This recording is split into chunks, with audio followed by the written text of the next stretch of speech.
This is an honorable and historic moment as I welcome the great, at least great in this digital world and of our mind, Dr. Martin Hart of Keystone Total Health. It's an honor and a privilege. I know I've done a lot of smoke blowing before the show, but I do want to echo how lucky we are to have you and your expertise and your wisdom and your energy that you bring not only to this space, but to your office and your patients, and I would say society at large, which needs about 2 million troops of Dr. Hart clones deployed immediately. So welcome. Thank you so much. I'll get working on the clones. I don't know what the time frame for that one is, but I do feel very blessed and honored to be in this space with you and collaborate with you and your team and to see what shows up. I'm really interested to do this and move forward. Well, here's the beginning. Well, it's really a continuation because you're no stranger to the show.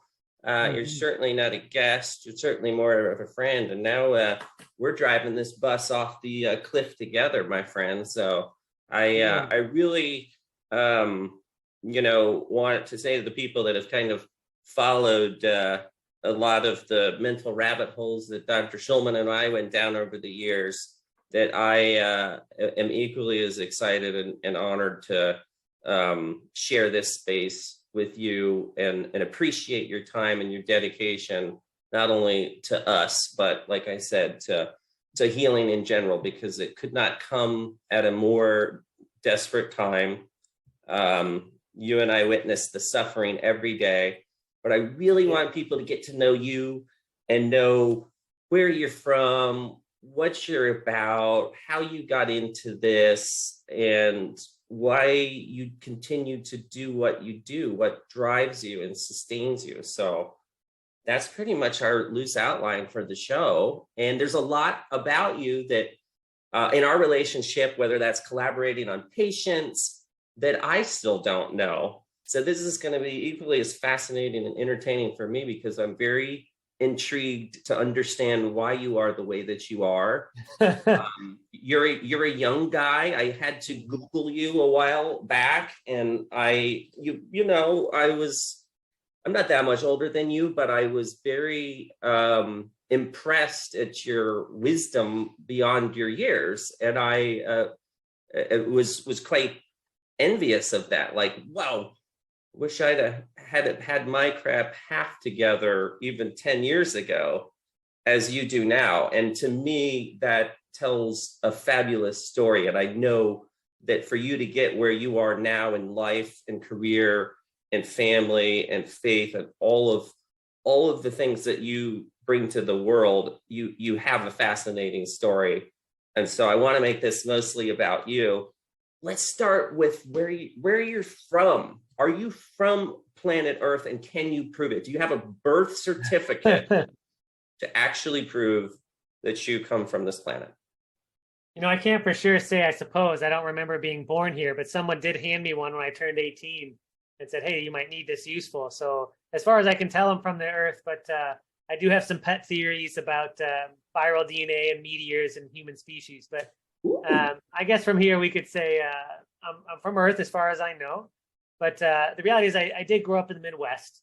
So Midwestern boy, Bible Belt. I grew up in the St. Louis region, spent most of my formative years. I did know the St. Louis. That's right. Growing up in like downtown area St. Louis, kind of on an odd border actually of like this really beautiful historic district. Like we were literally the house row that separated this really beautiful historic district called Lafayette Square, and then from the ghetto. And so like my backyard went into this historic district. My front door went into basically the ghetto. And so it was an odd mix where I couldn't really walk down the street at night and not be a little bit worried. And so I grew up learning to walk down the middle of the street if it was after dark. But at the same time, during the day, had this like beautiful cobblestone roads and like park and all these like 150-year-old homes. And so it was an odd place to grow up, but I really cherish that mix and that Midwestern charm, that St. Louis and Midwestern charm that was there. And it was a slower, different way of life compared to after seeing both the coasts, East and West Coast, and seeing that fast paced go drive. And it was like to recognize the slow down nature of that. It was a beautiful way to grow up. So had you lived in places where you didn't necessarily have that resonance or didn't have that appreciation, or, sometimes, like I lived in Miami for 5 years, and knowing what I didn't like was almost as valuable as being born into a Midwest, salt of the earth, dependable, reliable, bring sugar to the neighbor kind of thing. Have you lived in those places that taught you something about yourself because of the negative energy, whether that's the hustle and bustle or the impersonalness? And where were those places? Yeah, so I would say that, the times I lived in, like Kansas City, especially areas that were a little more, when we lived in Kansas City, we both lived in some rural areas, which were that same Midwestern feel, and some more of the deeper downtown. Who's we both? Do you have a mouse? My wife and I, yeah. Oh, your wife, yeah. Okay. Yeah, so when we were in Kansas City, and so, and the hustle and bustle of the city life, and so it's the traffic and the noise and the honking and the, hey, let's go, hurry up, and right. Sometimes even the curtness of the more major cities, metropolitan areas. It's like, okay, I don't like this, which is odd, actually. And I don't know if it's that mix, but growing up so close to downtown in St. Louis, when you're in downtown, it is that hustle and bustle. Yes. Yeah, and we talked about that. I was surprised that you have such sort of that Midwestern, real, approachable, likable, charismatic vibe and energy that I think people know the Midwest stereotype, the positive stereotype. I was really surprised when you told me you were from St. Louis, and then sort of hearing what you're saying about the contrast. Do you think that contrast between whether that was the nice Lafayette cobblestone area or St. Louis, which is a very real city, or like you said, even the other side of the train tracks, kind of that perspective helped influence you or your understanding of the world growing up? Because those formative years before you leave the nest are really kind of what stick and shape with you a lot of ways throughout life. Oh, no doubt. So it was, because, when you were in the historic district, it's like, I can remember on Sunday mornings walking to pick up the Sunday paper down from the park, 10 or 12 blocks. And it was no problem to go pick up the Sunday paper for my dad, or to walk to the park with friends to go to the hill that was in that historic district to go sledding or whatever in the winter. Versus like if I was on more of the city side, like literally my front yard was like, I can remember at 16, my car, I'd come out front to go in my car. My door lock would be hanging out because somebody all night was yanking on it, trying to get my door to open, right? So they could steal my car. And so having that contrast, I think of like, hey, let me walk this way. Let me walk a little farther south. And suddenly I'm in this beautiful historic area. I can go see my friends. I can go sledding, without my parents' supervision and be fine. Or I can go out front and worry about, am I going to get jumped? And that was later my dad would tell me like, yeah, we put you in so much martial arts and stuff because I didn't want you to be the kid getting jumped, because what was literally happening was gangs would cruise around and they would say, okay, to initiate somebody, they say, you got to go beat this kid up if they saw somebody around. And so he always wanted to make sure I was prepared. And the reality is I was a little bigger anyways, right? Just blessed to have a little bit bigger stature and love to weightlift because of my dad, but it was like, that was a real fear for them. And so it was that weird dichotomy of like, I can walk this direction and be fine. I can walk this direction and I need to make sure I carry my wallet in my front pocket. And so I think that contrast really did bless me on that front of, I knew how to handle myself, right? I knew how to walk around, which was actually an interesting story of, because my wife grew up in Oregon, Portland and Southern Oregon. And they have a lot of homeless people there, right? Now, especially, yeah. Yes, yeah. And a lot of the homeless people, though, are very nice. Okay, they're very sweet there. They're homeless by choice. They're from Oregon. Of course they're nice. Exactly. Yeah, they're just super chill. And but growing up around downtown St. Louis, a lot of the homeless people were not chill. Yeah. Right? They would take a dump right in front of you, or they, if you offered them a sandwich instead of money, they were pissed. Excuse my language. They were upset. And so when we went to Oregon and we were in an area that had a lot of homeless people, I was on alert. Like, hey, kids, stay in this area. Back up a little bit, like let me do the talking. And my wife was like, what are you doing? Like, just chill. They're cool. Like, we'll just go sit and have lunch with them. Like, do they even want to have lunch with us? Like, because in St. Louis, if I've said, like, somebody's like, hey, you got some money? Like, no, I got a sandwich. They didn't want your sandwich. Right, they right. want cash. And so it was that was a huge difference for me of like making sure I could balance that. But because I grew up understanding like, hey, in these areas, you need to be a little hyper vigilant. But at the same time, you want to be kind and have that charisma. And so that contrast was a really interesting way to grow up. But it says a lot about you and your journey and your path and your upbringing, whether that's parenting or brothers and sisters, which I want to ask you about in a second. That, you could go either way. And I don't think there's anything inherently positive or negative about being born in the worst city on planet Earth, or one of the most dangerous cities in the country, and being born in one of the most stunning, beautiful, idealistic.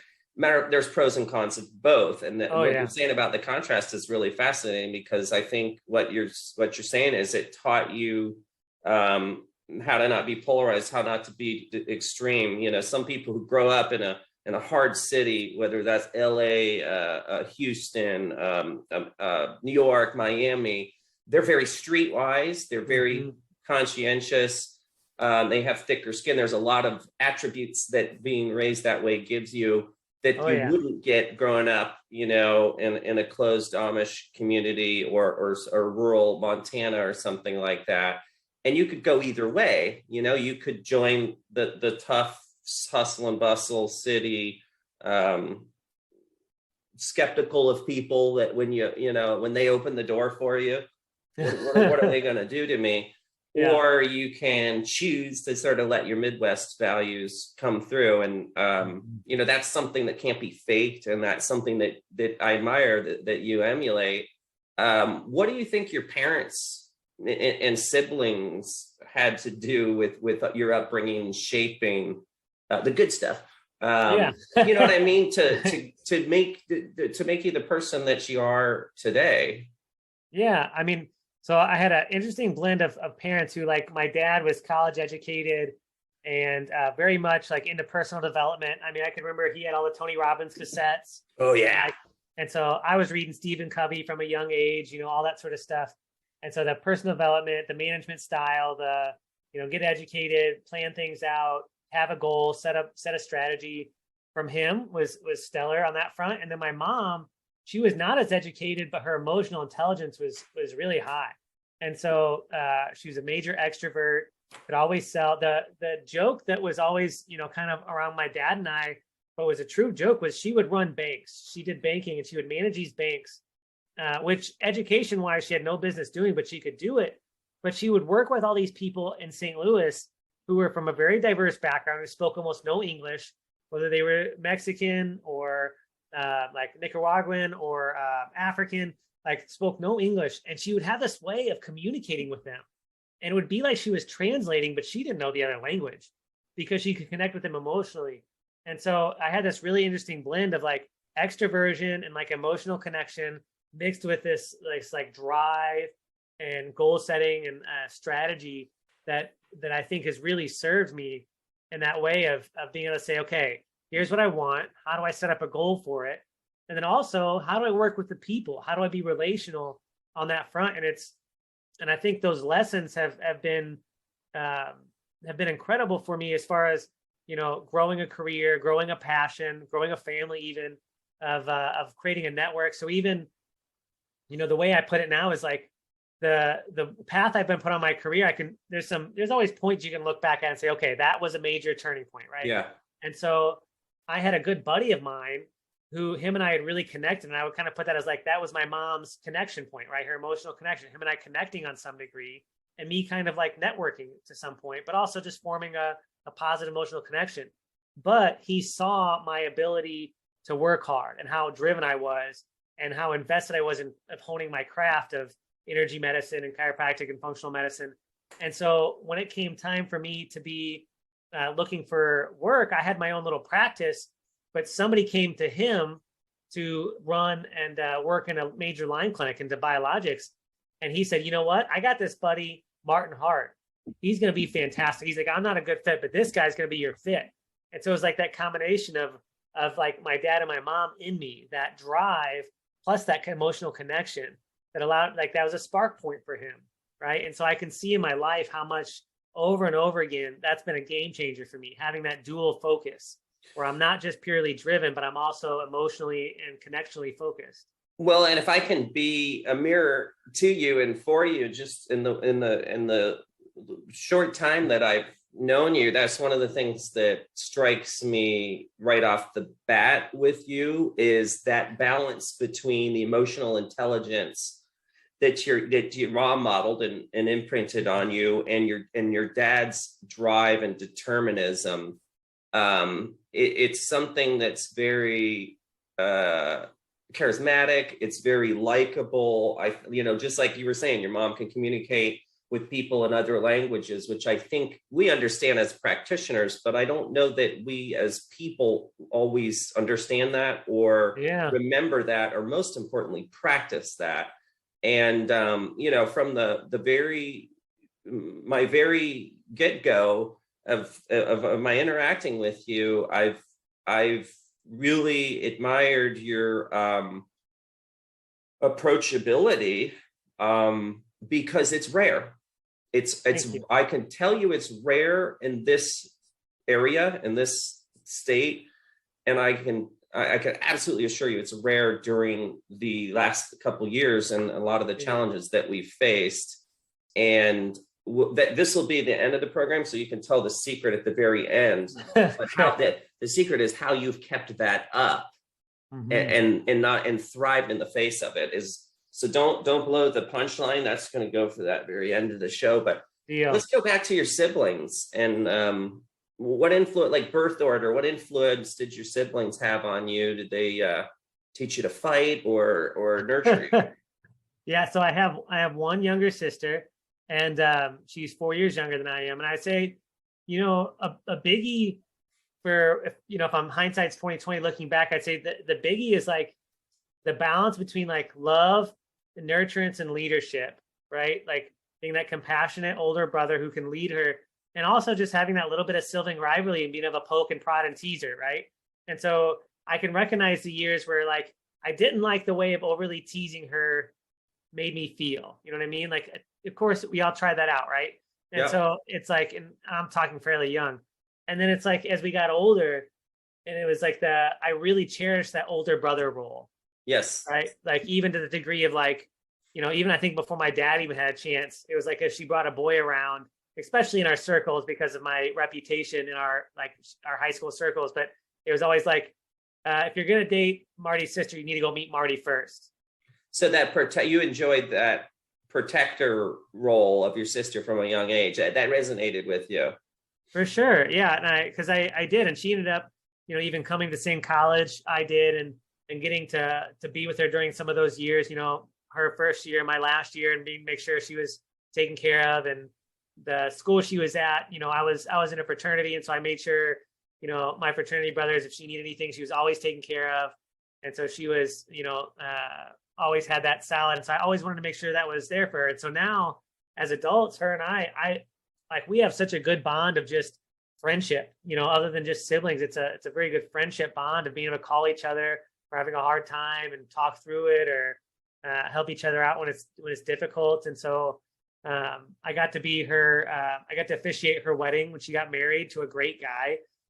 Love him. He's a fantastic brother-in-law and great husband for her. Wait, so you're a preacher also, and a healer, right, and a chiropractor, and an... I give a fantastic sermon. If you haven't heard me give a sermon, I give a fantastic one. I'm a turkey. Baste me. Yeah, so I'd love to hear it. Yeah, so it was a big blessing. I do love to actually give a nice little preachy message sometimes on my views on spirituality. I don't get too stuck in one tradition or not, but definitely, my family tradition and my personal tradition is definitely Christianity, but I don't get too orthodox. And so I love to give a good message on God's love and wisdom, and just how the subtext, the sub message of what I feel like Jesus was trying to preach, and how that really can affect every one of us, whether or not we want to be a born again, washed in the blood Christian, or whether we just want to hear his message. And so, but I feel very blessed that my sister gave me the opportunity to officiate for her, and and to share that special role. Well, so the Christian values, like you said, being I mean, I guess St. Louis is the Bible Belt. I got to get that, but Missouri, absolutely. Your faith and we tend to think of religion as being something that happens earlier in life because you're organized and you're trying to learn how to put your spiritual steps together, and then it may evolve into a developed understanding of whatever ethos or dogma. I grew up in a Methodist church, for instance. You would obviously those Christian values, and more importantly, your connection to a higher power had to obviously be a big influence, as well as your parents or your sister or what your environment that you grew up in. It was big. That's not really a question. I'm just telling you that, right? Can I put a question mark on the end of that? Just so you know, I think, grammatically, I don't know if it's appropriate, but I see what you're trying to say. It's, my dad and his family grew up Catholic. So I was baptized Catholic at a young age and went to Catholic school, and we occasionally went to Catholic church. And so and up through, 12th grade, up through high school, I was in a Catholic school. So Catholicism I know very well.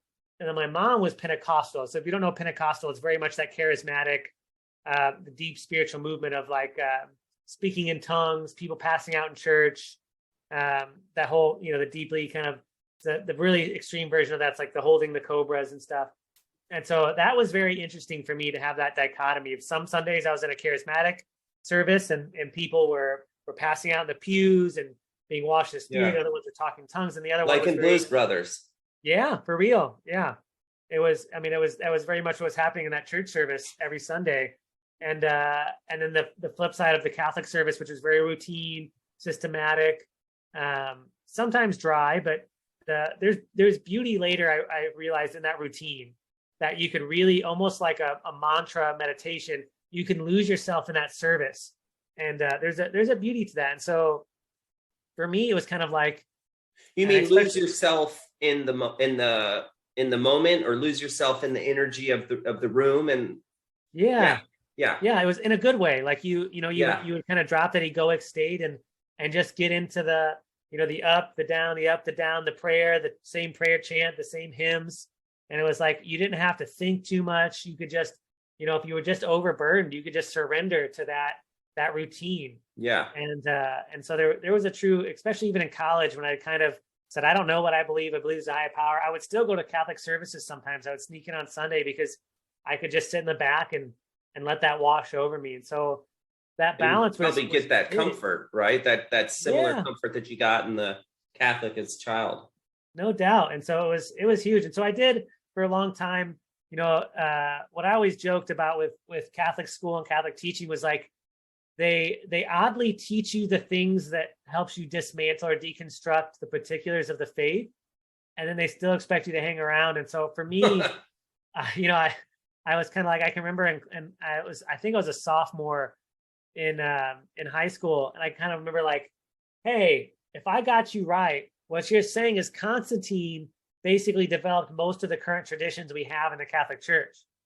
And they're kind of like, wow, that's not. And I was like, wow, that's kind of what you said. That's what the book is saying. And so you're a rebel. Now you're telling me you're a rebel. That's right. Well, I questioned authority, no doubt. I don't love authority, which actually was an interesting faith journey for me, or a spiritual journey, because the idea of a God was at least a personal God was really difficult for me for a long time because of that rejection of authority. I don't want some guy telling me what to do. I don't care if he is God. I can see what I mean? And so I don't want somebody. And so that was an interesting surrender experiment later in my life. But and just to walk that path eventually of trying to sort out, because I dove in that same drivenness that my dad gave me was, let me research all of this. And so I wanted to understand it. So for a while, I walked away from the church. I said, I believe in a higher power, no doubt. I didn't design all this, right? But I don't know what it is. I was like, somewhere between 10 and 12. And I was sitting in the Pentecostal service, and I can remember standing up kind of like, hit me, God, like, talk me in tongues. Yeah. Zap me out. Get me. And trying to plug in. Yeah. And I was like, all right, I don't know what everybody else, like, I can remember after that, like nothing happened. And like, I can remember afterwards thinking like, okay, maybe I don't know what all these people are talking about. Maybe like, and even to some degree, it was kind of like my mom could speak in tongues and her life was still a mess. And so I'm like, maybe this isn't the end all be all. And so it was like, you start to, things unravel. And so later in life, my oldest son was maybe about 5 or 6 and asked to start going back to church. And so my wife and I, we took him to church and we'd go have coffee. And then during the service while he went to youth group, and then we started to go listen. And I kind of said, okay, God, like, I had a moment to moment. God, I said, hey, look, I've got to understand this. I've got to be able to wrap my rational brain around this just a smidge for me to be willing to step back in some. And so I read all different versions of the Bible, studied a little bit of the Aramaic, studied a little bit of the Greek, Koine Greek, tried to understand. And it led me to a very different place. And so I do love to debate Bible theory from that standpoint because it's so different when you really understand from that context. And what led me to a place of like, I eventually got rebaptized in a non-denominational church, and I got baptized in the Mormon church. I'm totally covered, baptized 3 times. Better safe than sorry. Yeah, I'm good. And so it led me to a very unorthodox sort of place of like, just this love for God, but also this kind of like, I'm willing to doubt, like St. Thomas, I'm willing to doubt. And I think God and I have come to this place of like, hey, yeah, I'm good with that relationship. Like I'm getting better and better with the mystery, the more and more I surrender. But there's still that rational part of me that's kind of like, I'm going to hold some of these things in limbo and we'll just see where they take me. It's interesting. Religion and faith is something that, like many topics now, although I think it's gone down the list of things you shouldn't talk about, Yeah. whether that's politics or pandemics or wars or whatever. Friends of the show know that the spiritual side of things is a very important ingredient in not only what we talk about here, but in health, in wellness, and in healing itself. I'm trained. So if I have a new patient that comes in the door and they say, "Are you a Muslim?" or "Are you a Christian?" Or "Do you believe in God?" I'm trained to say things like, "Is that important to you?" Or "Why do you ask?" Or, I was raised, it was rude to answer a question with a question, but that's literally how we're trained. So it's not something that we as practitioners usually reveal or feel comfortable about revealing. Yeah. But the other thing that strikes me about you is, unless you're like, I don't know, one of the world's best actors, it seems to me that you are in touch kind of with your genuine self, and you project and emulate your genuine self. You're not putting on an air, to sell a business or a widget or whatever. I think your ability to help people and heal people and access people comes from their awareness, probably on a spiritual level, but certainly on an unconscious level, that you, and maybe this is my bias again. Well, I don't know if it's against Mormons. It's for Mormons. My bias for Mormons that tend to walk the walk, and people can see that into you. It's hard to take advice to heart, pun intended, about weight loss when your doctor's 500 pounds, right? Yeah. So what we're talking about is spiritual fitness and how spirituality plays a role in our mental health, our physical health, our existential health. But that's sort of mid-show stuff too. I want to circle back to. Catch me up to college. So you fly the nest. You tell me about your college and training. Nobody gives a crap about mine. It's on the website somewhere. I appreciate that, Mark. And I do really appreciate your, I wanted to touch on this earlier, but I got distracted talking about myself, which, who doesn't enjoy that? That's my favorite subject, talking about myself. That's right. But I do appreciate how easy it was for you and I to connect so quickly. And I think so intensely. So I appreciate that about you so much. You're like a younger, less hairy, less sunburned, better version of myself. But I'm sure there's a lot of things I can do better than you. I'm still trying to figure them out. But I don't doubt they're in there. I might be a little more handsome. I don't know about better, but I'll take. Well, handsome. I'll give you handsome. Yeah, deal. How tall are you? Because you and I, as much as we've talked about getting together, have physically not gotten together yet. That's true. Although it's like a Tinder profile. How tall are you? Yes, this is a job interview and a Tinder profile. That's right. Is that the gay one, or is that Grindr? Did we get that right? Tinder? I started dating my wife well before. Okay, good. The things were a thing. Don't make me feel old, because I don't know what any of that stuff is. I joke when I hear people talk about that. I'm like, I have the dating scene these days sounds terrible. But I always joke, I'm just a smidge under 6 foot, 5'11", 3/4. So all right. On the old football stats, I was definitely 6 foot. That's big enough, I guess. I don't know if that's St. Louis large, but my brother was 6'5", and you did not cross him. Woo! No. That's a beast of a man. Snap you like a twig. He was like a Viking, just this, maybe not as good looking as Chris Hemsworth, but just a monster of a man. And like 16. Oh my God. He was playing Little League. He's 6'4", and they're like, "Show me the birth certificate." There's no way. Had to show up every game with one. So you get to where did you go to college? What did you study? How did you get your training? And when was there that fork, like you were talking about, in the road that steered you in the direction that you're on now? So I went to the University of Central Missouri, which is, purely a little town called Warrensburg, purely Midwestern town. I mean, it's the epitome of a Midwestern town. We had a huge agricultural program for all the farm boys coming in.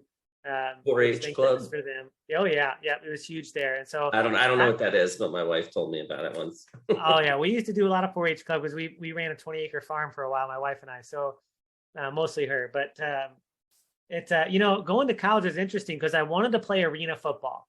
My whole goal was to go pro and play arena football, and I was too undersized to go Division I. I can remember getting recruited for football and like large schools telling me my dad's like 6'2" plus and whatever. They said, if you're as big as your dad, you probably go D1. And I was so mad at my dad and mom because my mom's like 5 foot tall. And so I knew my arena football days were done, because then arena football ended that same year. It was done. And so I didn't even know if I wanted to go to college. And so my dad, I was like coming to the end of my senior year of high school. My dad said, "Hey, look, you got accepted all these schools, scholarships to all these schools, just for academics." And he said, "Just pick one." He's like, "Just pick one." And so you were a good student, obviously. I was on a roll. I didn't have to try that hard, and I was nearly a 4.0.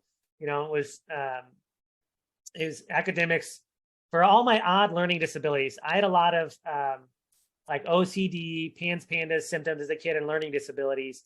And through some blessed mentors and teachers and a little bit of help along the way, I became a very good student. And, God helped me use my brain in a way that worked for me. And so, the academic side was not hard at that point. And so my dad said, "Look, here's what we're going to do. You're going to pick a school, pick any one." And I'd worked for him. He was a construction manager. So I'd worked for him for some summers before. He said, "You're going to come to work for me this summer." He said, if you don't want to go to school, you'll enroll and become a carpenter apprentice, and you'll start on the superintendent track. He said, "I won't hire you unless you're willing to go as a superintendent." He said, "But if you don't want to do that, then you're already enrolled in school and you just show up to school." And so I did that summer, and I thought, do I want to do this for 40 more years? Absolutely not. So August came around. I went to University of Central Missouri, started out studying biology, did some athletic training. And athletic trainers, you watch Sunday sports, and those are the guys who went out there when the players are hurt in the field. Right. Okay. Yeah. And I really loved that. I did. I was very good at it. You do rehab before school. You go to school in those afternoons. You would go to practices. What I didn't like was how long you spent around waiting for someone to get hurt. And I actually, because you would be bored. You'd be 4, 5, 6 hours at a practice doing nothing, filling up water bottles. Sounds like anesthesia. Yeah. Hours of boredom surrounded by seconds of sheer terror. Exactly. Yes. And so I recognized it wasn't for me the moment I found myself hoping someone rolls an ankle. Yeah. Right. I thought, I don't like the way that feels. Right. And so you're like in your early 20s at this point, right? Yeah. Yep. Yeah. Okay. Yeah, and so I switched into exercise science. I knew I was going to go get a higher education, but I wanted to take a little bit of gap time. So I did a year as a corrective exercise specialist and personal trainer. And then I ended up enrolling. I applied for both PT school and chiropractic school because I'd been to chiropractors my whole life, an acupuncturist and homeopaths. And so I went to chiropractic school with the thought of being a sports guy. Because in my later years, that's all I had been: rehab, orthopedic, chiropractors. And thank God I took that year off in between, because if I had to go to, 12 years of up to high school, then I graduated in 3.5 years for my undergrad, and then another 4 years of doctorate schooling and in clinicals, I think I would have look quit. like this, man. That's right. Your face would look like it wore out 2 bodies. And so I'm so glad I took that break. And so I jumped into chiropractic school and had an odd experience of basically wanting to do rehab and thinking all these alternative medicine guys and these overly I was into supplements and stuff, right? Natural diet supplements. Okay. But the full paradigm, that true natural health kind of like mind, body, spirit paradigm, I wasn't there yet. But how did you even get as far? Is it because of, like you said, your dad's modeling and just being you were wrestling or some sort of jockey type of thing, and you were interested in your health and your body and what you put into it? Most kids aren't doing that at that age. No, my dad got me into weightlifting when I was 10, and so I played all the sports. I was a pretty good athlete, but what I found could set me apart, and my dad was not particularly athletic, but he was very strong. And he competed in a couple of weightlifting competitions back in the day. And so he, at 10 years old, had put me on an age appropriate program. And ever since then, I had started weightlifting, and that set me apart, especially in high school sports and things. I was very strong. And so when I got to college, I decided not to play college ball because I knew I wasn't going pro. And I did a lot of intramurals, but what I started doing was competing in weightlifting. I was a power lifter in college. Okay, I did very well. Won a couple, like 2 years, I won the campus strongest man competitions.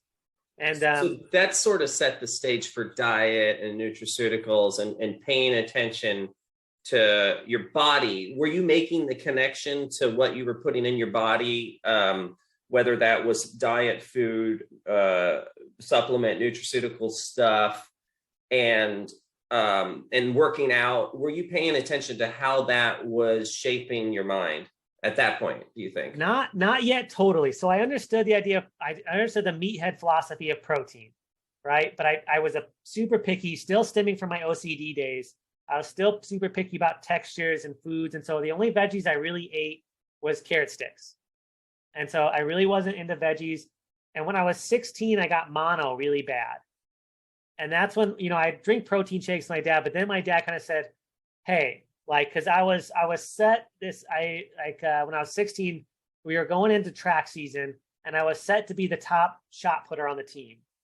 And I got mono at the beginning of the season. And so my dad kind of knew that, hey, this could mess you up for where you're headed. And so he started me on this regimen of supplements, and it made a huge difference. And so I started reading all these, and I became a voracious reader. And so I started reading all these books my mom and dad had on nutrition and supplementation and all that sort of jazz at that point. Andrew Weil was a big one I read. The late great. Oh, yeah. Read a lot of his work in college and late high school. And so that started me on the front of at least supplementation. And that, I think, actually made a big shift. That made probably a big shift for my brain, just from that kind of that OCD state. Because then I started taking supplements that made me feel better, right? I could tell a difference. And it's an odd story to go back and think about my OCD days, especially when I wasn't eating anything that was really that good for me, because I wouldn't eat very many veggies and just a little bit of fruit. And my mom had me convinced, even as a child, that she would make this greens powder in orange juice, and she had me convinced it was Ninja Turtle slime. Whatever works, man. I tell my kids Santa Claus is real.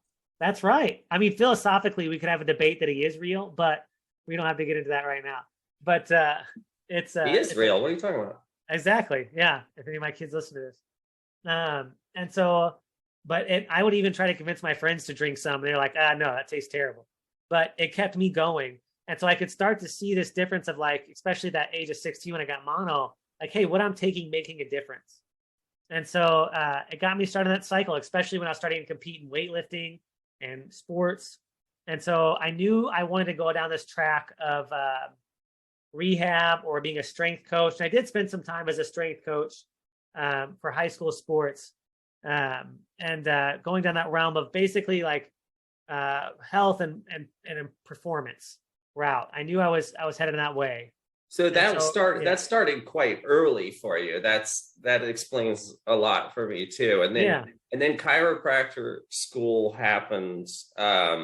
Have you met Jen at this point, or where does family life weave in? I met Jen right after I graduated from school. So I graduated a little early, semester early from my undergraduate, and I started initially working at this gym. It's a fun story to tell. And my wife, Jennifer, was in sales, and I was a personal trainer and corrective exercise specialist at this gym. And so the first couple of weeks I'm there, I've got a couple of clients. I haven't met all the staff yet. I hadn't met Jennifer yet. And so we had a supplement store there. And if you sold some supplements as a personal trainer, you got the commission, right? And so, but if there wasn't a personal trainer, whoever checked them out at the register got the commission. So the general manager takes my client up to the front desk, says, hey, check this guy out for Marty, my first name, right? Check this guy out for Marty and get him all set up. And so I go behind the front desk and she starts ringing this guy out and she puts her commission code in. And then she checks him out and he goes on and she turns, and I didn't know what was happening. I couldn't tell. I didn't know the system yet. And she turns around and sees my name tag on my pop and pecs, right? And she says, you're Marty. I said, yeah. She was like, I didn't mean to steal your commission. Oh my gosh. I thought that guy was Marty. I thought the old guy was Marty. I didn't realize you were Marty. I stole your commission. I'm so sorry. And I didn't know really what was happening, but being that charismatic Midwesterner, I said, you can make it up to me with some dinner. And nice, smooth. That's right. Smooth as a baby's behind. Oh yeah. She's like, how many babies did you get out of that deal, by the way?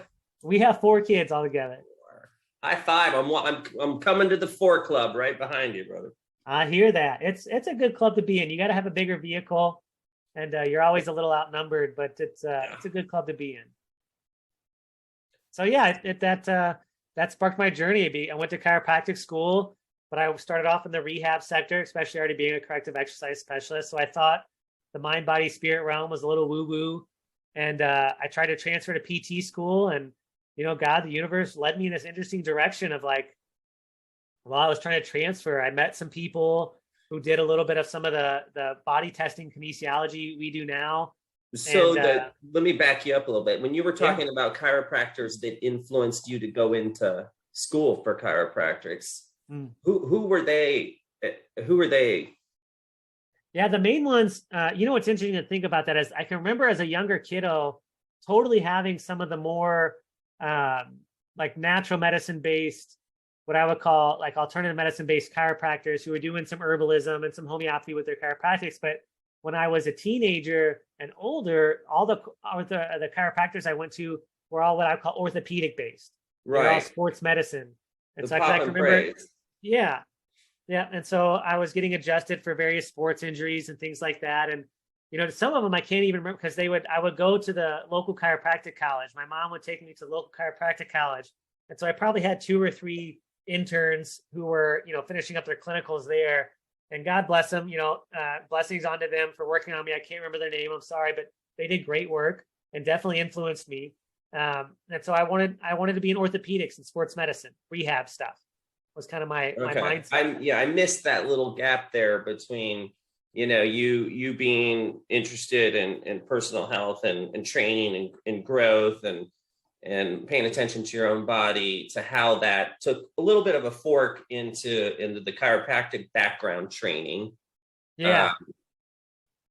How much chiropractics do you do? What percentage of your current practice is chiropractics?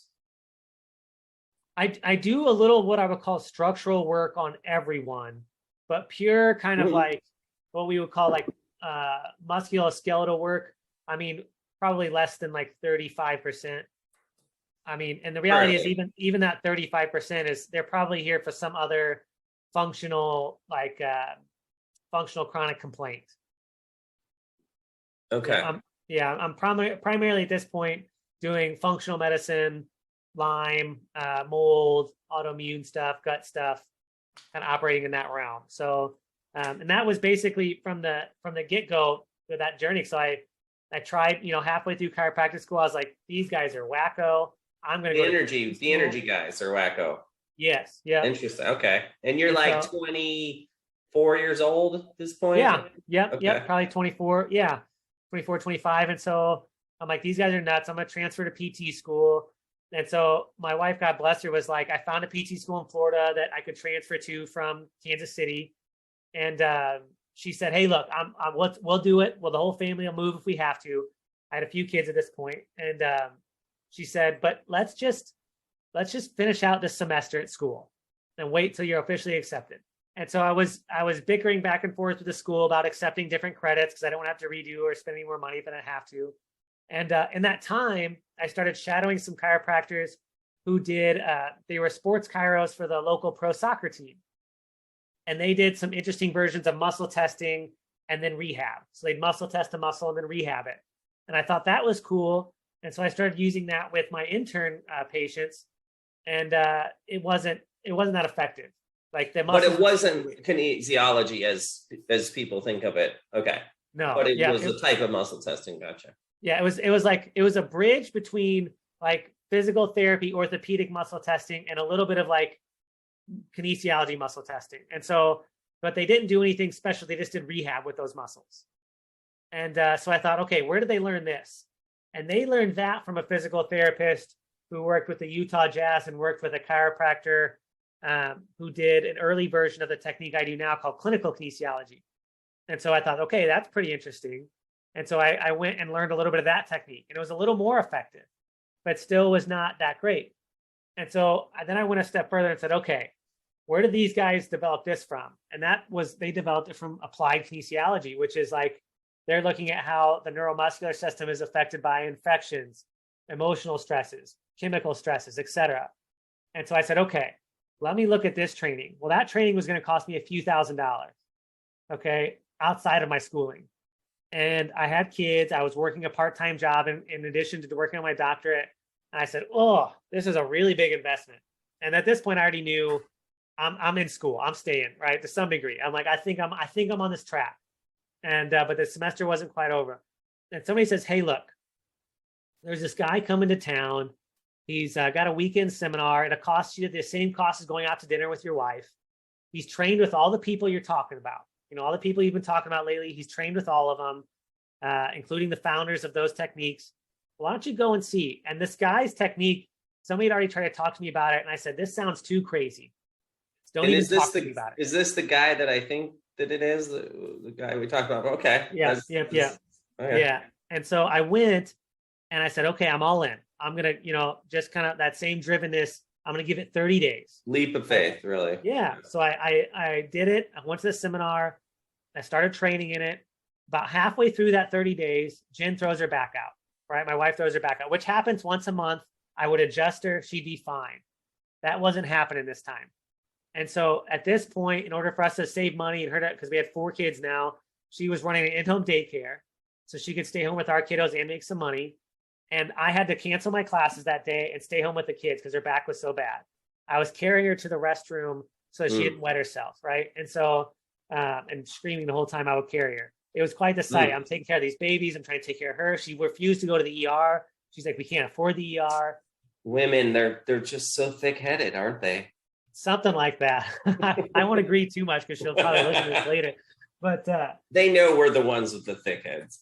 They do. Yeah. They even make us extra helmets for it. But and so I call my mentor, the guy I went to this seminar with, and I said, hey, look, I've adjusted her a couple of times. It's not working. Even in the living room, all these kids around, I just had laid out the chiropractic table. I said, what do I do? He was like, it sounds like she has this little thing where her dura mater, the connective tissue of her spinal cord, is torqued. And he said, all you do is you test these 2 reflex points, treat them, and usually it'll clear up. So I tested her for it. She had it. I treated those points, and within 30 minutes she could walk, and within the hour I could go finish the rest of my classes. And so she was like, as she got up and walked around, she said, "This is what you're doing. We're going to throw the whole PT idea out of your head. This is what you're doing." And I was hooked after that. And so I should have booked your wife for the show. It sounds like. Oh yeah, you owe it to your wife. That's right. It was really her. She really threw me in it. I wouldn't be here without her. So thank her for us. I will. Oh yeah, she knows. She'll let you know for sure. But I threw in, full bore with him. So, and he said, when he started training with him, he said, "I would want you to go study this." So I studied acupuncture, go study herbalism. I studied herbalism. I bugged everybody until they drove me nuts. I studied in the school medical library until the librarians knew me by first name and didn't even check my library card every day. And so here I am. Instead of rehab, I'm doing functional medicine, herbalism, Chinese medicine, and it was quite the trip. Now, you worked at a different place before founding Keystone Total Health in Columbia, Tennessee. Tell me about that place, how you got in with them, how you grew there, what skills or insights did you gain, both personally and professionally? Yeah, so Biologics Center is the center you're talking about, is a major Lyme center. They're originally in Kansas. They're now in Tennessee. And the way I got there is, in undergrad, I went to school with a guy who was also a shot putter, and him and I were in the same program. So we had kind of had a cursory knowledge of each other, would hang out and talk occasionally, but we're more acquaintances than friends at that point. And then I get to chiropractic school, and this guy's there. Okay. And then not only is he there, he's studying with that same mentor that helped me correct Jen's back. And so it's like the universe keeps bumping us. So it was a synchronicity moment for you. Oh yeah. And so him and I become friends, especially as we train through this and bouncing ideas off each other, and we stay in contact. And so I graduate, we move to Oregon. I work in a practice where I'm doing a mix of my kinesiology and functional medicine and some pain work, right? I'm treating some pain cases and accident cases in a mix of functional medicine. And my gig there, the way I kind of made my niche in that area was I would go to local doctors and other practitioners, and I would say, "Send me your hardest case that you can't fix and let me see what I can do." And wow, that's noble. Yeah, it's maybe a little cocky, but it worked out for me. Cocky's okay too. We need cocky right now. Yeah, oh yeah, especially young. And so the founder of Biologics Center, Dr. Jernigan, had called up my buddy, who I had met through undergrad and chiropractic school, and said, "Hey, I'm looking to add more doctors." And he's a very good doctor. He said, "Do you either want to come on board, or do you know somebody who wants to come on board for our clinic, our Lyme clinic?" And he said, "I'm good, but I've got this buddy, Dr Hart, who I think is right up your alley." And so this guy calls me up while I'm in Oregon, and he says, "Hey, do you want to come look at my Lyme clinic in the middle of Kansas?" And I was like, "No. You want me to move back to dusty Kansas? No way. I just got out of there. There's no way I want to live." We lived on the Rogue River in Oregon. We were literally a quarter-mile walk from our back door to the Rogue River. It was beautiful, mountains, trees, the whole bit. I'm guessing that helped shape you too, but that was a fantastic time. And the laid-back atmosphere of Southern Oregon is even more than the Midwest. You would go to a store and they would say, "We're open from 9 to close." And close was whenever they were done. So you had to call ahead, but you learned to respect it a little bit because they also gave you that same kind of relaxed courtesy, right? So it was a beautiful town. So eventually my wife's like, "You're being really rude to this guy. Why don't you fly out and see what he's got?" And so actually on our wedding anniversary, we fly out and I meet with him. And I so much didn't want to move back to Kansas that I didn't even bring a pair of nice slacks to the interview. So the interview is a Friday morning. I bring jeans. My wife says, "I wouldn't have pegged you for passive aggressive, Marty, but you're it's in there. I mean, it's a little aggressive at times. But this is what happens when I hold you up on a pedestal too high to be reached. So I'll knock it down and build it back up for you. You passively aggressively go on. Yeah. So my wife's like, "Don't you dare walk to that job interview with jeans. Go to the store this morning and buy a pair of slacks." So I buy a pair of slacks. I walk in the front door, and the clinic director goes, "I should have told you Friday is jean day." Yes, I'm you like, should have. I'm like, all right, God, I see what you're doing here. But I meet Dr. Jernigan, walk around this clinic, and the clinic is literally the picture of the vision board that we had at home. We used vision boards. I had this vision board of I was going to work in a holistic clinic that was based on herbalism that people would travel to. I had drawn a guy with a suitcase walking into the clinic because he had traveled to get there. And so at this clinic, most of our 80+% of our patients were from out of state, out of country. They all flew in to see us. And we practiced holistic medicine, herbalism, the whole thing. And so after some deliberation, my wife and I decided we moved to Kansas. And so become a Lyme specialist, doing kinesiology and bioresonance work and frequency medicine and Swiss and American biological medicine. And about how many providers at that time were with Biologics? Yeah, there was including the founder, there was 5 of us all together with a staff of about 20 staff members, 5 doctors. And so eventually I became a senior doctor. I was a senior doctor there for 4 years with a clinic, a total of 7, where I was running a team of doctors. It was I'm so thankful for Dr. Jernigan, thankful for my buddy for putting me up, because Dr. Jernigan taught me so much. He and I actually shared that mentor. His name is Dr. Milton Dowdy, still in practice now in his late 70s. Great guy, fantastic guy. But Dr. Jernigan shared him as a mentor. And so, Dr. Jernigan really took me under his wing and helped me grow. And working in that clinic was a fantastic opportunity to, I joke that working in that clinic, because what we saw were the most complex cases. We saw the cases that other people couldn't correct, And I know, I sent them to you. That's right. And I loved working with them. It's a little sadistic, but it's well, yeah. Maybe it's sadistic, but I would say, and we use the word sadistic and cocky, but to me, what that tells me about you is that you wanted to believe in what you were doing, mm-hmm. and you wanted to know that what you were doing was really working. Oh, yeah. And a best way to prove that is to specialize in treatment refractory people, because they're the most enigmatic. They've eluded all these often 10, 20, 30 other providers beforehand. No doubt.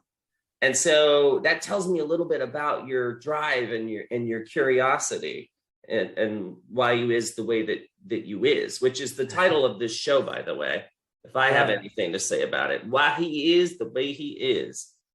I love that. It's either that or Welcome, Dr. Hart. Something. I like the first one a little better. Yeah. The second one's good and all, but I like a little fun in it.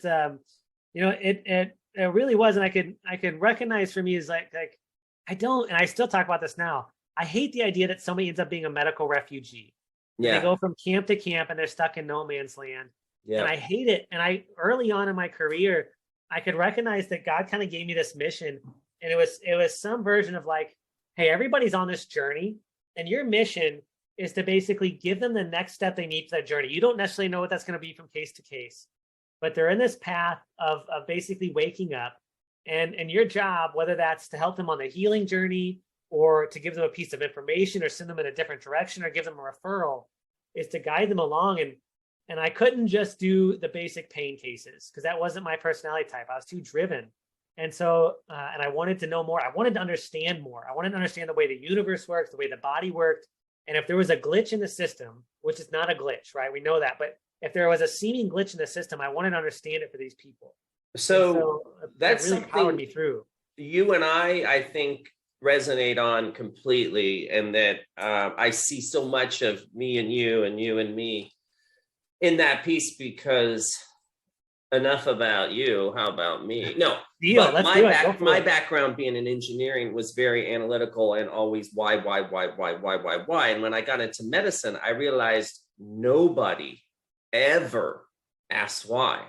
Yeah. It was very peculiar to me. And if I asked why to try to show them how smart I am or how, really I'm asking why, because I can't learn things unless I understand them. I can't memorize something if I don't, believe in it. If I can't see the whole, holistic. Yes. and so it's interesting that you're very much wired that same way. And when you understand the why, then your ability to help people opens, I think, I don't know if it's infinitely, but it opens tremendously to, in my best estimations, I was helping 20 to 30% of people with my very expensive allopathic training. Yeah. And now I like to say that same level of help is probably in the 70, 80%, but I'm going to give some healing, some relief, some comfort, some reassurance, so hold emotional space. I can do that for 100% of people. No doubt. Come through my door. I love that. Yeah. I think that analogy you're saying there is so pivotal. And so it's like, are people from a medical standpoint is 100% going to get well? Not necessarily, but I think they're going to get some nugget from that presence that you bring, that compassion that you're going to hold for them is going to be beneficial, whether it's on a physical level or just an emotional, spiritual level. They're going to walk away with something that they didn't have beforehand. And you try to do that with every patient, every time, every visit, really. You have to. I think if you're going to be in integrity, maybe I shouldn't say that. How should I say it? I say if you're walking the walk that I think you and I are walking, and you're going to stay on that path and stay in integrity on that path, I think you have to at least have the intention to show up to every visit, every patient that way. And so, I guess the next question I have is, what are you doing now? Now that you've left you graduated from biologics, you're founding and developing, and watching that unfold has been exciting, and I've been rooting for you and sending you good vibes. But what do you like specializing in? What do you see day in, day out at Keystone Total Health? Yeah, so I definitely still love the mold and Lyme world, right? I definitely hit that mold and Lyme's really hard because they are the medical refugees a lot of times of the medical system. So I have a big heart for those folks. Mm-hmm. And then what the God in the universe is bringing me right now is these pediatric cases and these family cases that are, kind of out of the realm of what would be the typical pediatric realm. Like, if you don't have something that's too severe, like we don't know what to do. And so these cases of like pandas, maybe like mild learning disabilities, autism spectrum, odd stuff like that. I'm getting an interesting mix of that. And so it's like, I'm still loving the Lyme and mold world, and especially a big focus we're doing right now is mold. And so we're hitting that a lot because it's so translucent. We kind of talked about this before, but it's so mysterious for a lot of people. They don't know what's happening. A case I just had this week who beforehand we had found she had mold and Lyme, and the family had thought they cleaned the mold out of the house, but she kept testing for it. Her body kept showing mold. And so, but they were sure they were cleared out of it. And so for 2 years, we had gotten her to this point, I couldn't get her any higher. But she kept showing up for mold. And so they couldn't find any more, right? But I knew it was still there. Well, so just this past week, they remodeled their bedroom. Underneath the carpet and walls, full of mold, layered through it.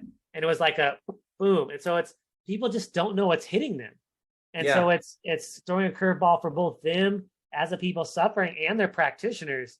And so that mold world is something I'm really passionate about. Especially even it was something I dealt with living in a basement throughout my teen years that leaked all the time. My parents, God bless them, thought they were doing something cool for me by letting me have my own room because we lived in a 2-bedroom house. And so they thought we were giving my own room in the basement, but unfortunately it was a toxic cellar of mold. So do you think living in a mold-filled toxic cellar really helped your development into the nice guy that you are today? Maybe it's done in my growth. Maybe I can blame that for not being as tall as my dad.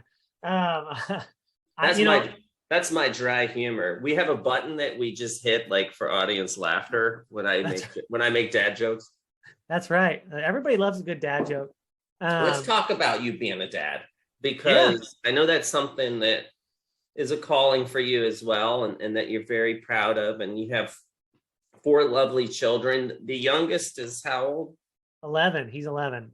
Whoa, okay. My oldest is 12. So, wow. I started really young. Yeah, so that's a interesting spread. How do you think well, we know your wife is calling the shots and telling you what to do at the critical moments. Have her give me a call so she can tell me too. That's right. My wife usually does the same thing. Like, hey, I don't know if you noticed, but you've been beating your head up against that wall with the blood stain on it that matches your forehead. That's right. But having kids is a sacred blessing, really, for lack of a better word, because they do change you, and they sort of like the pandemic changed people into thinking about the Great Reset or the Great Resignation or all of the new cliches that kind of came out of there that represent real concepts. How did your kids evolve your personal and professional being to be a healer? Because I keep coming back to that word healer, Dr. Hart, because you are. Thank you. Yeah, I feel very blessed to hear you say that, by the way. Thank you. And humbled to hear you say that. So the kids, I think number one is like, they jar you out of this narrow focus, right? And so I can recognize, jumping into fatherhood at 22 is when I started, and it was like coming out of college, and it was like, I wasn't, how do I want to put it? I was very cocky and driven and very self-assured that I knew what I was doing, but to some degree, very self-centered at that phase. Like I cared about people and I could connect, but it wasn't the same. And so starting to have kids, like it jars you out of that. Like, whoa, hey, like you're responsible for another life. And like, especially when you got a baby, you're like, hey, at any moment, this kiddo could die. You could roll over on this baby and kill this thing. Yeah. And it's like, whoa, okay. And so it jars you loose, and it not only jars you loose, but it's like, it expands your mind of how far does my legacy go? How do I need to show up in a way that I want this child to show up? How do I connect to be a role model and a mentor and a protector? And then so that brought that to you personally. How did that translate to the office and to how you treat patients and earn patients' trust and really gratitude for helping them? Well, I think so quickly with the kiddo, you can see when you're in disconnection, right? You can see when you've made an oops and you've hurt them, or when you come for disconnect. And so it's like balancing that, as a parent, you're learning to balance that connection with the wisdom you need. You need to balance the love and wisdom, right? Boundaries with unconditional love. And so you're learning to balance that. And so it's that same flow of patience of like, hey, I see you. And you're not, kiddos, they're not necessarily in a state of like dysfunction, but they're in a state of immaturity that needs to be brought up. And patients are kind of that same way, but it's a state of dysfunction. Something's shifted for them that we need to bring into harmony. And so it's like you want to connect with them and create both that love and wisdom for them that same way. So you want to build that same loving connection and then mentor them up and out of it, right? And so for me, just like with my kiddo, although on my kiddo where I'm taking even stronger of a mentorship, but it's like, I want to be your Gandalf. I want to be the Gandalf to your Frodo. It's that same way with the kiddo, with the patient, is like, I don't want to do this for you. I don't want to give you a medicine. I don't want to do a surgery. I don't want to give you a supplement that's going to do this to you. I want to do this with you. I want to bring you along on this journey out of this. And so it was that same front of like, hey, every impact I make on you, number one, is a part of my legacy. But number two is a part of my duty that I'm showing up. And I want to see you through that journey. Just like I want to see my kiddo through that journey. I want to see you through that same journey. And so I do think it helped me build a rapport that's very different maybe from the average. And I think you probably know this so well too. Like when I hear you talk about your patients, is like, it's a different rapport than the average person builds with their doctor. Yes, that's my next question. And are you sitting down for this one? Because this is a tough one. Totally. Why has healthcare lost that? Or did it ever have that? I think there were parts of healthcare way back in the day that used to have it. A lot of folklore, a lot of folk medicine definitely had it, Shamanism. Sure. Yeah, exactly. Yeah. Shamanism, the medicine man or medicine woman, the nettles. Oh my gosh, yes. And I think there's a slightly different topic, but I'm a big fan of promoting what I call the corner herbal mother, the female medicine woman of the block, of the neighborhood. And so I do try to cultivate a lot of that in my female mother patients. But and so I think they of course had it because they were a part of the tribe, right? And then there was times when the family doctor had it, the local, especially the rural family doctor had it. He knew Billy, Sally, and Sue of the family. He knew everybody's history. He gave birth to them. He maybe gave birth to their kids later. Or not, there was birth, more of that delivered. personal investment kind of thing or connection. Yes, yeah, and I think, but at some point, and it's a mixing of time frames, but I think the initial was really when at some point we started around that industrial age, and there's a twofold thing that happened. Number one, medicine wanted to take primary space over the folk medicine and over the alternative medicine and the local people. They wanted to take primary over that. And so that creates this hierarchy, which, don't get me wrong, there's inherent hierarchies in the world, but it created this false authority, which again, I'm inherently, I don't like. I don't reject authority, but over the people where they knew better than you, okay? And so that there became that air. And at that same time, medicine went from a calling and a vocation to an industry. And once it became an industry, business industry, sure. Yeah, exactly. Yeah. And once it became an industry, it became about money. And the worse we've gotten along that path, where we go from big pharma and big insurance and then big hospitals. When we started down that path, it became too much. And you probably know so much more acutely than I do, because early on I rejected the insurance model. After my very first year in practice, I realized this is going to kill me. I can't do this model. But is like that model drives so little true care. It basically turns doctors into robots. You have this, you take this, get out. If you don't meet this algorithm, sorry, you're stuck. And you just get churned through the machine. You get chewed up and spit out because they don't have time to make their quotas, to make their ends meet, right? As an individual doctor, they need to see so many patients every 5 minutes.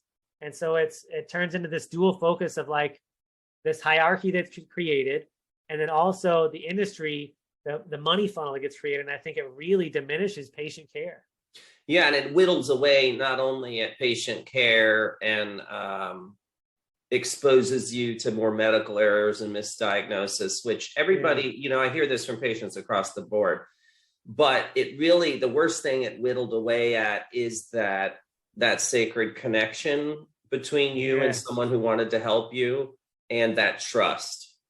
Yeah. And I can feel the sadness of that, which is kind of odd. It's hard to explain to people, but I can feel that sadness of that loss of something that I, in my career, never really truly knew. Yeah. But I feel the sadness and the loss just by observing, like you said, how intolerant you were of the status quo and this model and the way people receive care. I think it's something I want no part to do with. No. And what I find fascinating and interesting to you is you've manifested that in your own career, and you've built this practice to help people and connect with people, and you're an expert in, you're just saying, oh, mold, I do some mold and I do some Lyme and I do some ASD. Marty, I'm a smart guy. I got lots of education, and there are things that you say that I'm like, how in the hell does this guy know this? Like, okay, so you have learned your knowledge base. I can attest to. It's like any mechanic knows a good mechanic. Any doctor knows a good doctor. I want to be a healer when I grow up, and when I look at you, I can see what a great healer you are. And I've tested you, honestly. It's not part of my training is to toy with people's minds, but I've tested you. I don't know, maybe it was the other day on the thyroid stuff. Like, so much medicine and functional medicine and that's why I asked how much chiropractic do you do, because I'm thinking, yeah, you come from a background of chiropractics. Well, I come from a background of psychiatry. I don't really think of what I do as psychiatry. We do integrated health and functional medicine. Yeah, maybe there's a certain amount of basic bread and butter chiropractic care that absolutely that's what you're trained in, and you believe in that as well. But you realize that's one tool in a much bigger toolbox. And it's something else that I admire is not just your humility, but your knowledge base on some very, very, very, very difficult topics. And then complex cases, things that have really 3, 4, 5, 6 layers to them. That's a whole different skill set, knowing which thread to pull on. You know, you and I have talked about that before and struggled with that before. And you know, hey, maybe on this person with metal detox, they're going to heal faster through supporting their metal detox pathways or assisting metal out. Whereas this person with the exact same thing may release these toxins through energy work and through manipulation, biologic manipulation. And that to me is what I meant by I don't understand. And I'm going to tell your age here. You're 37, right? I don't understand how a guy is 37 years young has got that. It's really kind of a testament to how much you've studied and how much you've learned from your patients. I do, you know, it's interesting of like, you know, I've had this discussion before, like if people didn't have their wounds from like childhood, would they be as successful? And I can recognize some of my like the positive things of like the drivenness and stuff was like so beneficial for me, but also a little bit of that obsessive compulsive perfectionism I had from my childhood helped. And it is also this idea of when I train interns, you know, and you're like, hey, you've got this case coming in, and do you really want to walk in there Monday morning on this new case and you haven't reviewed their case, or you don't know anything about the weird symptom they have? And so it was like, especially very early in my career, it was like before that case ever walked in, I wanted to know that their paperwork and their history and their medical history up, down, and sideways. If they had some odd diagnosis, I'm pulling out textbooks. I want to know everything about that diagnosis, right? And so what that starts doing is it's creating banks in the brain of like memory banks that you can store those things in. And so I wanted to really understand that. So when I train new doctors, that's one of the things I train them on is like, it's not even necessary that I want to teach you about thyroid and then teach you about this. That's good, and we'll cover that. But more so, I want you to know everything about this person. And if you can know everything about this person, you'll understand thyroid no problem, right? And so, and when you can grasp that and then mix that in with a little bit of like toxic shame driving you, like, oh, there's nothing going to stop you. And so I joke now that if I were to start where I'm at now, would I still be as good? And maybe, but that first year or two of like a little bit of childhood wounds driving me, I think did make me a better doctor. And now having worked through a lot of that toxic shame, I can ride on a lot of that early work. But it's so much of it in my mind though is really, do you want to walk into that room with that person and look them in the eye and be underprepared? And to tell them that, you know, I don't know enough to help you. No, I don't anyways. I don't want to walk into that room. And I really like the idea of the engineering. You had an engineering background, because to me, when I try to explain something, I'm like, oh, I think in systems. I'm a systems thinker, which I think is how engineers tend to think. Yep. They're trained. And so it's like, all you're doing is adding new things in those systems in your brain. So when a case comes in, it's like, I want to walk in and not just know things because I studied them well, but I want to know things because I know them. I know them ahead of time, and I'm going to sit and get to know them. Because they're going to tell you things that are going to change the way you treat that case. Constantly, right? constantly. Yeah. And so it's really, the reality is it really comes down to connection, care, compassion, and connection. And when you have those things, you can figure out the rest. All right. Now we're getting to the end, and you can blow the punchline. But, and I'm asking for a friend. Sure. How have you kept your indomitable spirit and your attitude towards approaching some of the sickest people of our era, and certainly of our careers? How have you stayed so resilient and maintained this indomitable spirit and show up passionate about what you do and wanting more of it. You're drinking from that fountain of youth. What's the secret? What does it all mean, Basil? That's right. I think it's an interesting mix of like, number one, I truly do believe it's my calling, right? And as many times as I've tried to work through it, or like even I took a 3-month sabbatical and we lived on a Thailand island in Madagascar, and it was amazing, incredible. I could have lived there for $5,000 a year. And it was like, my wife's like, let's stay. And I couldn't do it. I couldn't stay. Right. And because I recognize that, like, I feel this sense of duty inside, that if I'm not doing this for these people, then who are? Right. That if I'm not here walking this path with them, then who is? And it's like this drive that's in there of like, if and it's a little bit of maybe leftover perfectionism, but it seemed to morph as I've done enough inner work. And it's not just like, hey, I don't want to be perfect anymore, and I'm afraid to not be perfect or good enough. It's like, at this point, it's like, hey, I recognize that I am good enough at this, and it's what I need to be doing. It's what I've been called to do. And then you throw in this idea of like, I do love it. I do have that drive to go for it, but it's also, I think there's some of these seeds that are already planted in the heart, and it's like, I want to be the best. Okay. And I've tried to even work that out and take my ego out of it, and like put in this mantra of like, as well, of like, I want to be the best I can be.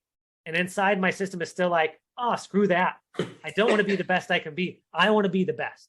And so it's like, I have this sense of like providential duty. Like somebody imbued this duty onto me, this responsibility that you know, it's like, if you walk by some trash on the street, it's like, I struggle to leave it too much, right? Because I'm like, I saw it, I knew it needs to get picked up, and I didn't. And so I'm gonna let that down. And so like magnify that by a bunch of like, I see these people waiting by the wayside. I know what I can do. How could I not do something about it to the best of my ability? Mix it with this drive of like, I want to be the best. And I can't, I've tried to work around it as egoic, whatever. It just lives in me that I want to be the best doctor I can. I do. I want to be the best doctor out there. And so, I don't care about being famous. I don't care about making a bestseller book or any of that.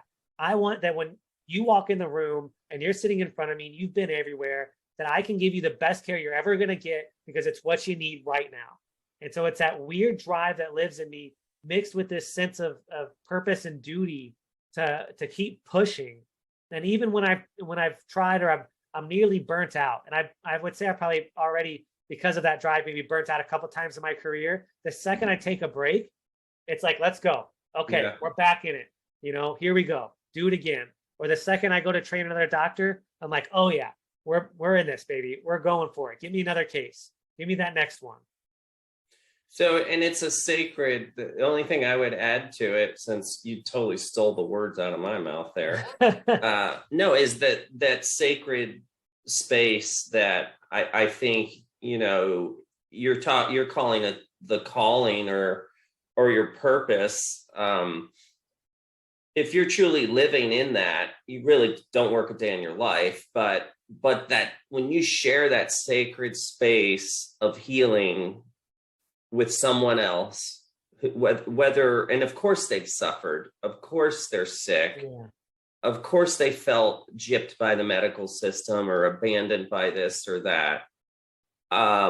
That's, you can't put a price tag on that. You can't put really a label on that. Well, the French would, je ne sais quoi, but what do they know? No, that to me is the affirmation of your calling. That to me reminds me of why I do what I do. And that to me gives me directional focus that maybe 10 other things didn't go right that day. That I'm on the right path, and that I'm following, I'm in the flow, like we spoke before the show, and going with my greatest truth. So I'm just so grateful to have met you, and I'm certainly honored and privileged to collaborate with you on patients, and to call you a friend. And to me, I hope you realize I cannot think of anybody else truly on planet Earth right now that I would have considered continuing this legacy with besides you, which may sound like a strange thing because we don't know each other that well, but that's how much you emulate that to your patients, to me. And I think if I can ever figure out Instagram, you look really happy on Instagram. Does everybody look that happy on Instagram? I think they do. I think the editing's great on Instagram, but I am truly like it touches me deep to hear you say that. And it's been it's maybe not odd, but it's unique to me how well you and I have connected so quickly and formed a quick friendship that I do. I mean, we've been, chatting and working together for a few years now, but it's the reality is of how much we've been able to connect on that front is massive and definitely logarithmic versus the typical. And so I truly honor that and cherish it. Yeah, likewise. It's been synchronous, and it could be that we're both heterosexual, middle-aged, white, bearded, dashingly good-looking white bearded guys with wives and 4.0 kids. I mean, that's a tiny piece of it. We're at a similar lot in life, but I think that we're definitely on the same plane in terms of our passions and our future and the way that we want to see our legacy, what you were talking about, and the joy that we get from helping others. And I hope, and the whole purpose of this podcast truly is to empower people to wake up to that, wake up that, they are their primary caretakers, and to not get disillusioned when they go see a bad doctor and a bad hospital and a bad healthcare system, that there is hope, that there is an answer. And the vast majority of the time, they have seen so many people, they're so tired and worn out and really hopeless that they don't bring their best to you. And I want people to develop that level of trust in the ethos, which I think is going to be the model for this century. I truly do. And people, even down here, we're seeing wake up to that. And it's been a very exciting time during a very challenging space, a very challenging backdrop. It's very unique. I think, unfortunately, the idea of some of those areas like that of going through periods of time which are hard and dark, they do truly, if you look at history, create the most blooms of light. And so I think so many people are kind of waking up on that front and finding that power within them to start to express, which I feel like it's like finding their true selves inside. And sometimes it takes that nastiness, that suffering, that darkness for them to do that. And even on Brian Greene has some good books on the universe, but it is truly chaos. I love the man. Order. He's great. And so it is truly chaos that creates order afterwards. And so it's the hardship that sometimes creates so much light. Oh my gosh, Nietzsche's great. He might have been a little schizotypical, but it's all good. He had some good writings. But Nietzsche did say, out of chaos comes order. And I believe that when we get through the zeitgeist of what everyone is thinking and feeling now, there's a gift of hindsight. There's a cleansing of both, not so good. There's a lot of old dying out, a lot of practitioners retiring, sabbaticaling, compassion fatiguing, doing the quiet quitting is another thing. This concept of showing up to your place of employment and doing the absolute minimal that it takes to not get fired. We're so far on our heels.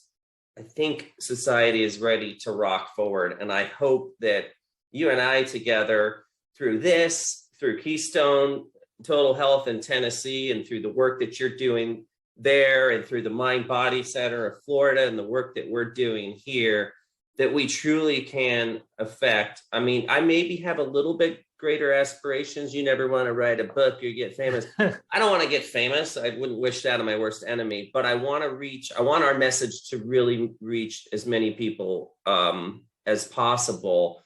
and in a way that affects change, kind of like the difference between Tony Robbins and any self-help guru. You know, they're great information.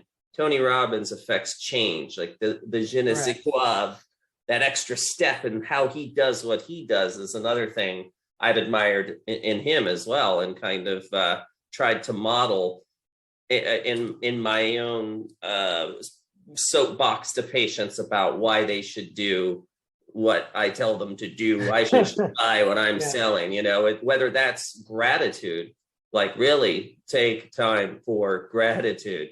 It's better than any pill I got you, I promise. Yeah.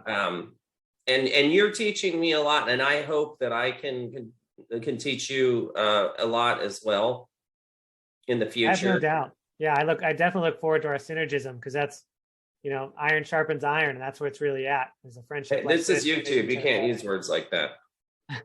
Touche. Well, next time I think we should attack world hunger, probably solve world peace. We can do that, I think, in one episode. Out, what's that smell in here? Is it my trash can? This is awful. I'll let you figure that one out. I got big plans for us. I'm happy to be on the ride. Yeah. So now we're gonna try out a new outro. It's gonna be in memoriam of Rich. He and I for years had tried to say 1, 2, 3, be well at the same time, and we never once got it right, and it almost became its own running joke. So I had our marketing people fix it. Thank you, Alyssa and Sharon. Fix it so that he and I actually say it right at the end together. So to tee up our outro, we will have to end our shows with until next time. Deal. Until next time. That's all I got, man. All right, brother. Thanks for having me. Oh, wait. Oh, yeah, I invited you. Okay, yeah. Thanks for being here. And thanks for having me. I look forward to next time. Yeah, let's do it. All right. Until then. Be well. Yeah, that's what I'm talking about.